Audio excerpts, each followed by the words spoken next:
Oi, gente! Eu sou Dani Bernardo e vamos começar mais uma leitura aqui no canal.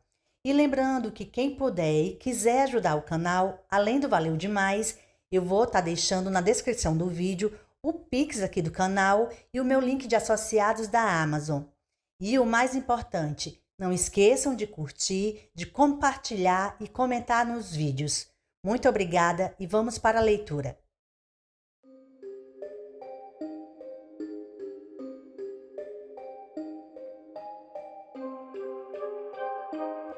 Cujo, Stephen King. Narração, Dani Bernardo. 7 dias depois, a 50 quilômetros da fazenda Seven Oaks, em Castle Rock, dois homens se encontraram no Yellow Submarine, um restaurante no centro de Portland. Além de pizzas, o sub oferecia uma vasta seleção de sanduíches gigantes em pão canoa ou preparados com muitas camadas de pão de forma. Havia uma máquina de fliperama nos fundos. Em cima do balcão, uma placa informava que todo cliente que comesse 2 Yellow Sub Nightmares não pagaria a conta. Logo abaixo, entre parênteses, a observação se vomitar paga tinha sido incluída. Em geral, nada agradaria mais a Vicky Trenton do que um sanduíche de almôndegas, mas ele suspeitava que, naquele dia, o máximo que conseguiria com sua escolha tradicional seria uma azia violenta. Parece que vão nos tirar da jogada, não é? Perguntou Vicky a outro homem que olhava para o sanduíche de presunto dinamarquês com notória falta de entusiasmo. O outro homem era Roger Breakstone e, quando olhava para um prato sem entusiasmo, ficava claro que algum tipo de desastre de proporções épicas estava prestes a acontecer. Roger pesava 120 quilos e não tinha pescoço quando se sentava. Certa vez, quando Donna e Vicky estavam na cama tendo uma crise de gargalhadas como alunos de ensino fundamental, ela comentou que achava que o pescoço de Roger tinha sido arrancado por um tiro no Vietnã. A coisa está feia, admitiu Roger. Tão feia que parece mentira, meu chapa. E você acha que a viagem vai resolver alguma coisa? Não sei, confessou ele. De qualquer maneira, se não formos, com certeza vamos perder a conta da Sharp. Talvez ainda dê para salvar alguma coisa. Quem sabe até virar o jogo. Ele deu uma mordida no sanduíche. Fechar por 10 dias vai dar prejuízo. E você acha que já não estamos no prejuízo? Já estamos. Mas precisamos filmar os comerciais da Book Fox em Kennebuck Beach. Lisa pode cuidar disso. Não sei se Lisa consegue cuidar da própria vida amorosa, quanto mais dos comerciais da Book Fox, argumentou Vicky. Mesmo supondo que sim, a série da Your Choice Blueberries ainda está atrasada. Tem um casco Bank Trust. E você precisa agendar um encontro com o chefão da Associação dos Corretores Imobiliários do Maine. Ah, não. Essa é sua. Nem fodendo. Cortou Vic. Só de pensar naquele sujeito de calça vermelha e sapato branco, eu tenho vontade de cair na gargalhada. Fico me perguntando que tipo de anúncio ele faz como homem sanduíche. Isso não importa, como você sabe. Nenhum deles paga 1/10 do que a Sharp paga. O que mais preciso dizer? Você sabe que a Sharp e o garoto vão querer falar com a gente. Reservam uma passagem para você ou não? Diante da ideia de passar 10 dias fora, 5 em Boston e 5 em Nova York, vi que teve um leve calafrio. Roger e ele trabalharam durante 6 anos na agência Ellison, de Nova York. Agora, o lar de Vic era Castle Rock. Roger e a tia Brickstone moravam na vizinha Bridgeton, que ficava a 25 quilômetros de distância. Vic nunca quis olhar para trás. Sentia que não havia aproveitado a vida de verdade, que estava perdido, até se mudar para o Maine com Donna. E agora tinha a sensação mórbida de que Nova York ficou 3 anos esperando só para poder prendê-lo em suas engrenagens mais uma vez.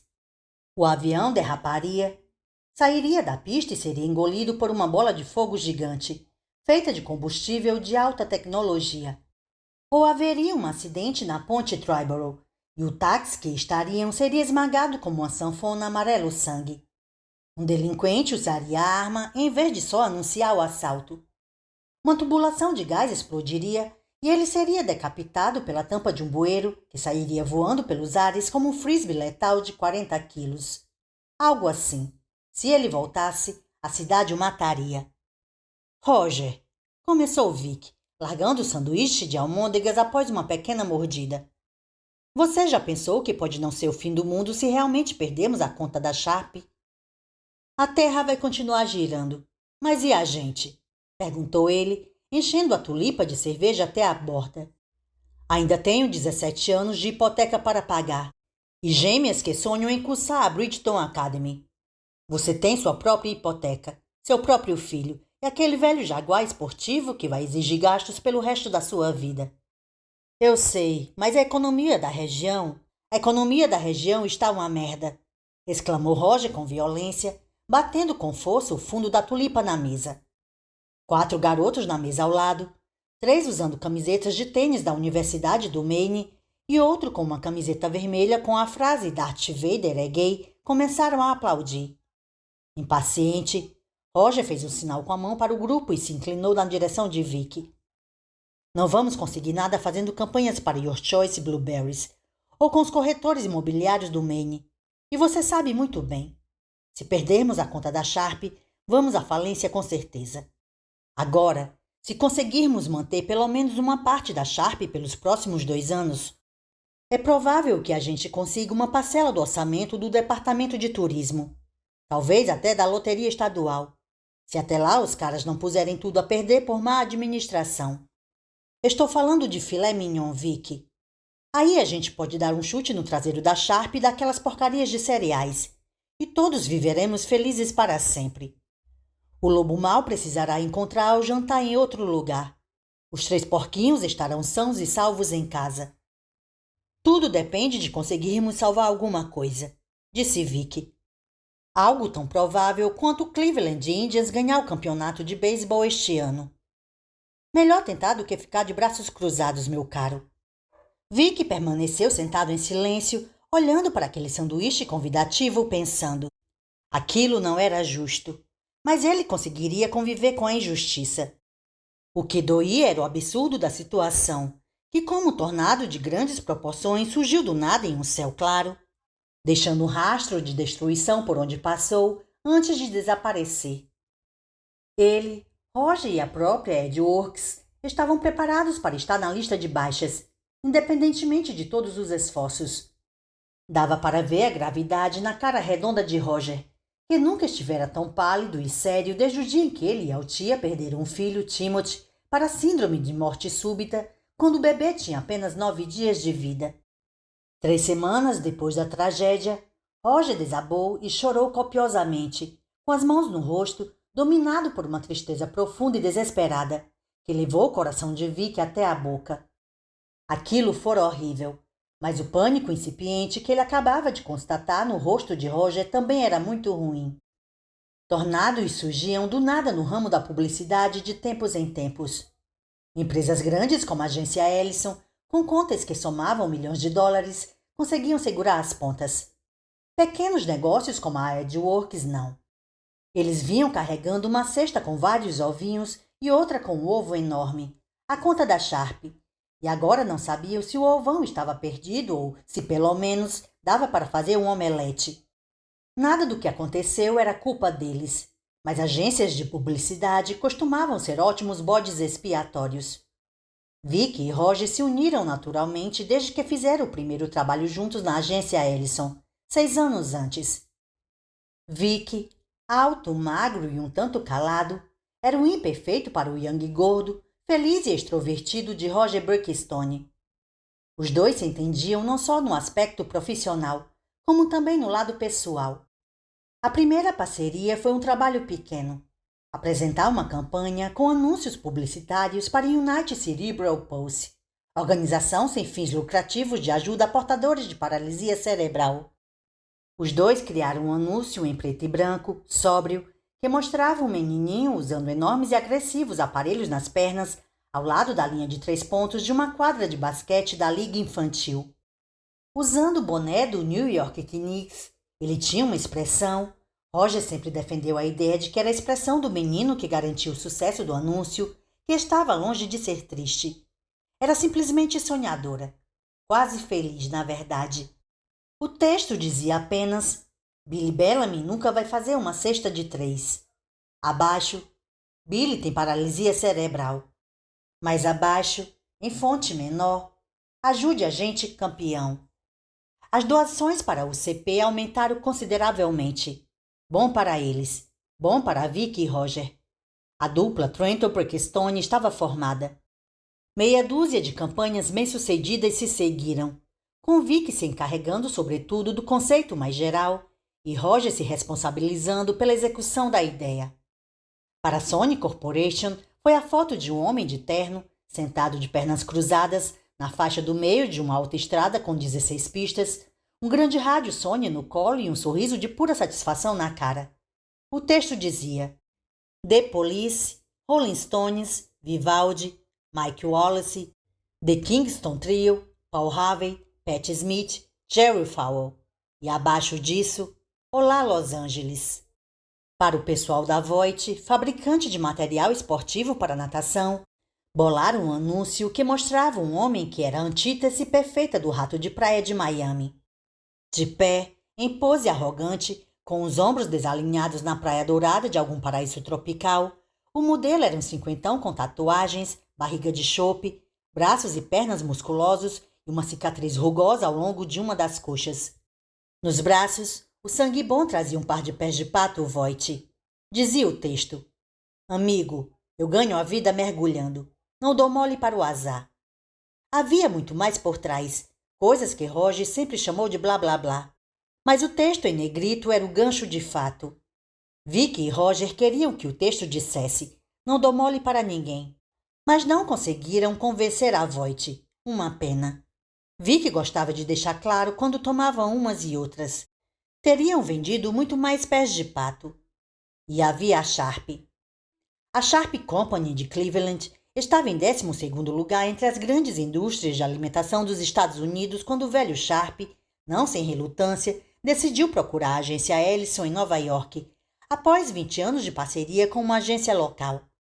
A Sharp era maior que a Nabisco, antes da Segunda Guerra Mundial. O velho tinha prazer em destacar. O filho tinha quase o mesmo prazer em destacar que a Segunda Guerra Mundial tinha acabado havia 30 anos. A conta, que começou com um contrato experimental de 6 meses, foi entregue a Vicky Trenton e Roger Breakstone.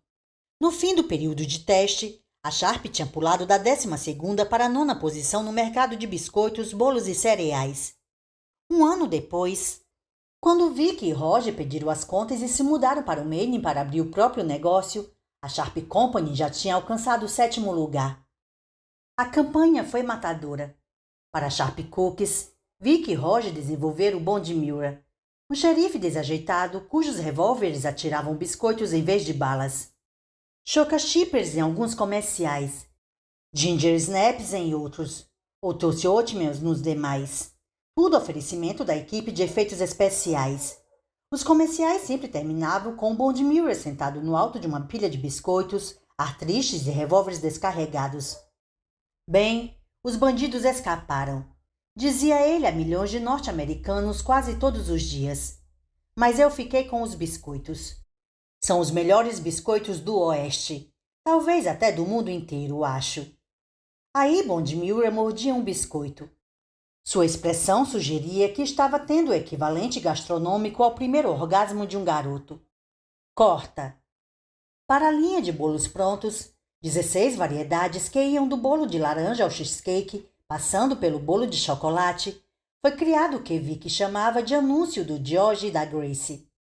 O comercial abria com George e Grace saindo de um jantar muito chique, em que a mesa de doces ostentava todos os tipos possíveis de guloseimas. Corta para uma casinha muito modesta e com pouca iluminação.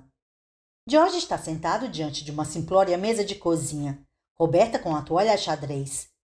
Grace tira um bolo de laranja Sharp, ou cheesecake ou bolo de chocolate do congelador da velha geladeira e põe na mesa. Os dois ainda estão com as roupas da festa. Sorriem um para o outro com carinho, amor e cumplicidade. Duas pessoas que estão absolutamente na mesma sintonia. Entra um fade para a seguinte frase, sobre um fundo preto. Às vezes, tudo que você quer é um bolo Sharp. Nenhuma palavra é dita ao longo do comercial, que ganhou um prêmio Clio.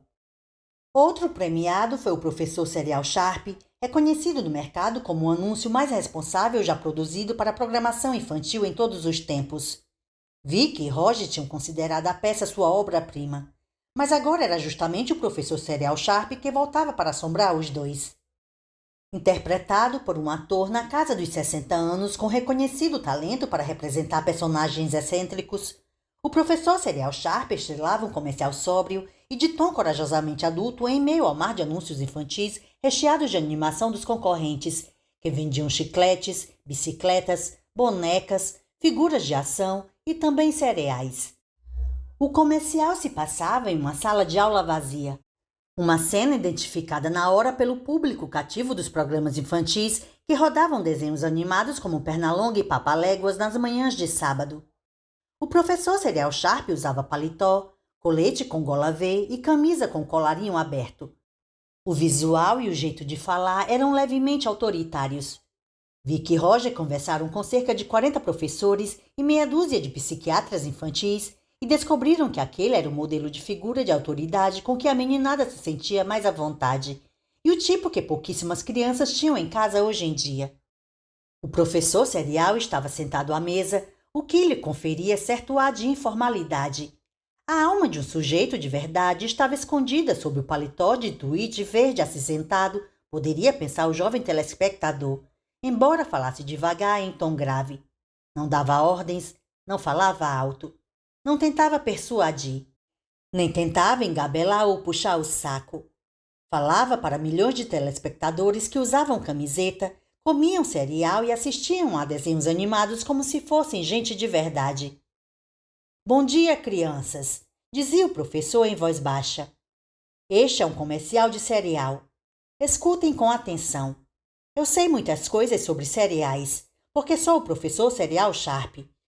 Os cereais Sharp, Twinkles, Cocoa Beers, Brand C6 e Sharp All Grain Blend são os mais gostosos dos Estados Unidos.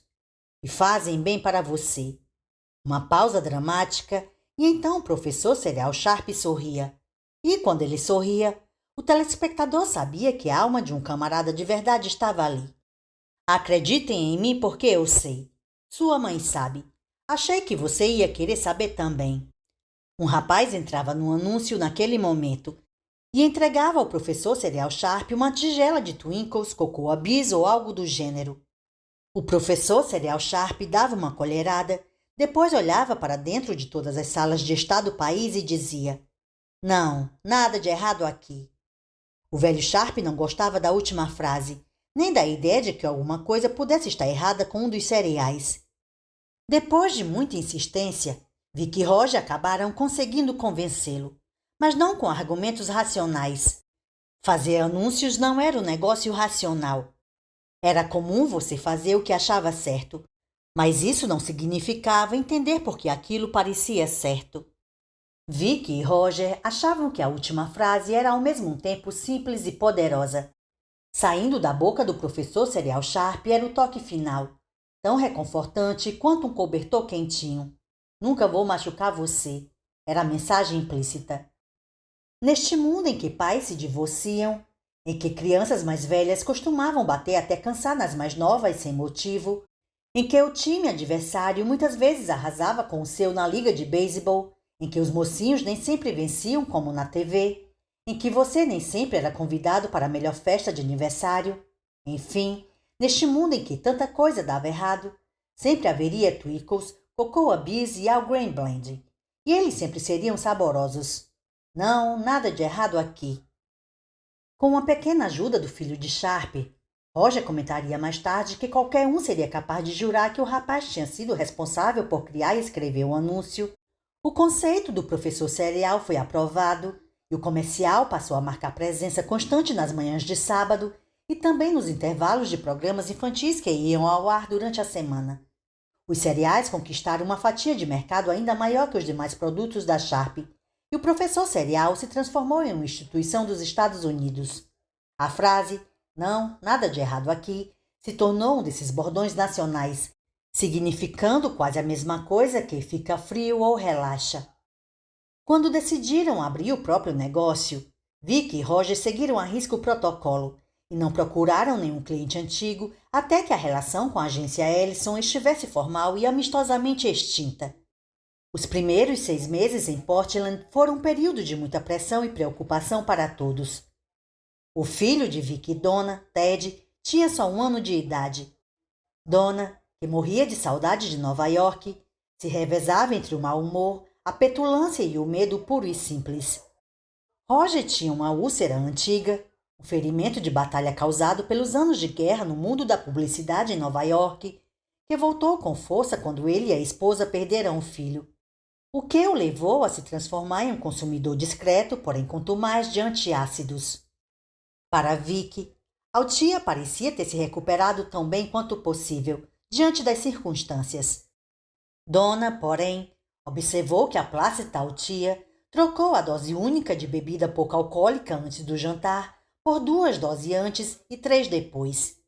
Embora os 2 casais já tivessem passado férias na região, juntos e separados, Vicky e Roger não imaginaram quantas portas se fechariam automaticamente para 2 sujeitos vindo de fora, como diziam os nascidos no Maine. Eles realmente teriam falido, como Roger lembrou, se a Sharp não tivesse decidido ficar com os 2. E na sede da empresa, em Cleveland, as opiniões tinham sofrido uma irônica reviravolta. Agora era o velho Sharp que queria continuar com Vicky e Roger, e o filho, então com 40 anos, pretendia abrir mão da dupla, argumentando, não sem nenhuma lógica, que seria loucura entregar a conta a uma agência insignificante localizada a 1000 quilômetros ao norte do centro nervoso de Nova York. O fato da AdWorks estar afiliada a uma empresa de análise de mercado da Big Apple não fez diferença alguma para convencer o filho, como não fizera diferença para outras empresas cujas campanhas haviam sido criadas por Vicky e Roger nos últimos anos. Se lealdade fosse papel higiênico, disse Roger amargurado, íamos passar aperto na hora de limpar a bunda, meu parceiro. A Sharp, porém, continuou com os 2, garantindo a margem de que precisavam desesperadamente. Funcionou durante 40 anos como uma agência da nossa cidade e, se os rapazes querem se mudar daquela cidade sem Deus, estão apenas demonstrando o bom e velho senso. Falou o velho. E estava falado. O velho Sharp decretou. O filho se calou e, durante os últimos 2 anos e meio, o bonde Miller continuou atirando, George e Grace continuaram comendo bolo Sharp em seu modesto apartamento e o professor Serial Sharp continuou dizendo às crianças que nada havia de errado. A produção dos comerciais agora era feita por uma pequena produtora independente em Boston e a empresa de análise de mercado de Nova York prosseguiu fazendo seu trabalho com competência. Além disso, 3 ou 4 vezes por ano, Vicky ou Roger voavam para Cleveland para reuniões com Carol Sharp e o jovem Sharp. Jovem esse já com as têmporas grisalhas. Todo o resto do trâmite entre cliente e agência era feito por telefone ou pelo correio. O processo talvez fosse estranho e sem dúvida complicado, mas parecia funcionar bem. Foi então que apareceu o serial Red Raspberry Zingers. Vicky e Roger já sabiam dos Zingers havia algum tempo, claro, mas o serial só foi lançado efetivamente no mercado norte-americano 2 meses antes, em abril de 1980. Em geral, os cereais da Sharp eram levemente adoçados ou não continham açúcar. A marca All Green Blend, que assinalou a entrada da Sharp no mercado de cereais naturais, fazia bastante sucesso. No entanto, o Red Raspberry Zingers mirava um segmento que preferia produtos mais açucarados. Os consumidores de marcas como Count Chocula, Frank Berry e Lucky Charms, produtos pré-adoçados que ocupavam a zona cinzenta entre cereais e doces. Em meados de setembro e início de outubro de 1979, o Zingers passou no teste de mercado realizado em Boise, estado de Idaho, em Scranton, na Pensilvânia, e em Bridgeton, cidade que Roger escolheu para morar no Maine. Com um estremecimento, Roger disse a Vicky que não deixaria as filhas chegarem a 3 metros daquela coisa. Embora tenha gostado quando a tia comentou que as gêmeas imploraram por uma caixa assim que viram um produto na prateleira do supermercado. Aquilo tem mais açúcar do que cereal e parece um tição aceso. Vicky assentiu e respondeu com inocência, sem saber que suas palavras eram proféticas. Na primeira vez que olhei para a caixa, Pensei que estava cheia de sangue. Então, o que me diz? Repetiu Roger, que já tinha comido metade do sanduíche enquanto Vic remoía a triste cadeia de acontecimentos. Estava cada vez mais certo de que, em Cleveland, o velho Sharp e o filho cada vez mais velho cogitavam matar o mensageiro por causa da mensagem. Acho que não custa tentar, respondeu Vic. Roger deu um tapinha no ombro do sócio. Este é o cara, saudou. Pode acabar seu sanduíche. Vic, porém, não tinha mais fome. Os dois haviam sido convocados a Cleveland para uma reunião de emergência que aconteceria 3 semanas depois do dia da independência. Vários gerentes de vendas regionais e executivos estavam de férias e demoraria pelo menos esse tempo para conseguir reunir todos na sede da Sharp. Uma das pautas da agenda tinha relação direta com a AdWorks. Uma avaliação da parceria até o momento, dizia a carta. O que significava, concluiu Vic, que o filho estava usando o desastre com os Zingers para finalmente demitir a dupla. Cerca de 3 semanas após o lançamento nacional do Red Raspberry Zingers, anunciado com empolgação, para não dizer com solenidade, pelo professor Serial Sharp, não há nada errado aqui, uma mãe levou a filha ao hospital quase histérica por pensar que a menina estava tendo uma hemorragia interna. A garotinha, que apenas contraiu um vírus de baixa patogenicidade, vomitou o que a mãe de início achou ser uma enorme quantidade de sangue. Não, nada de errado aqui. O episódio tinha acontecido em Iowa City, estado de Iowa. No dia seguinte, foram mais 7 ocorrências. No outro, 24. Em todos os casos, os pais das crianças com vômitos ou diarreia correram para o hospital, acreditando que os filhos tinham alguma hemorragia interna. Depois disso, o número de casos explodiu. Primeiro centenas, depois milhares. E nenhum deles a causa dos vômitos ou diarreia era o cereal. Mas ninguém levou isso em consideração diante do crescente furor. Não, nenhuma coisinha errada aqui.